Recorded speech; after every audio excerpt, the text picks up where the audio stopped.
Alors les amis, j'imagine que vous avez regardé l'allocution du président gabonais Brice Clotaire Oligui Nguema au niveau de l'ONU qui a affirmé dans son discours que les pays africains devaient être responsables justement et devaient transformer leurs matières premières sur leur sol. Il n'est plus acceptable que les nations africaines restent cantonnées dans le rôle de pourvoyeuses de matières premières dont d'autres fixent les prix et en tirent profit.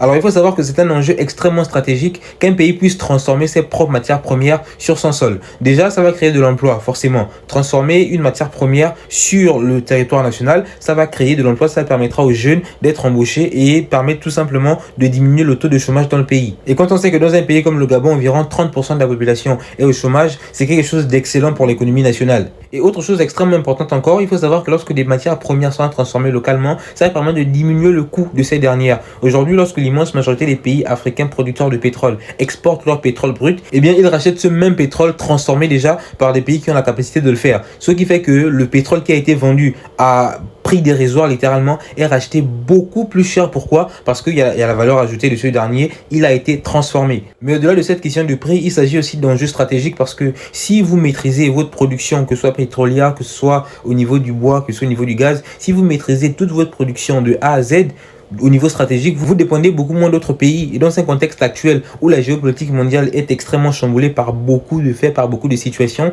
il est extrêmement intéressant, extrêmement important d'être souverain sur ce genre de produits-là, sur ces matières premières, sur la transformation de ces dernières. Parce que c'est bien beau d'avoir des matières premières, d'avoir un sol qui regorge de pétrole ou de gaz, mais si vous n'êtes pas capable de le transformer, en fait, il ne servira au final à rien. Et c'est dans ce genre de situation où les pays qui ont la capacité de transformer justement ces matières-là ont souvent le dessus sur les pays qui sont producteurs eux-mêmes, qui ont la denrée, qui ont le produit dans leur sol, tout simplement. Et c'est d'ailleurs la raison pour laquelle aujourd'hui, l'homme le plus riche d'Afrique, Aliko Dangote, a décidé de construire sa raffinerie en Afrique, au Nigeria, qui est d'ailleurs une des plus importantes en Afrique, pour justement avoir le produit fini en Afrique, au Nigeria.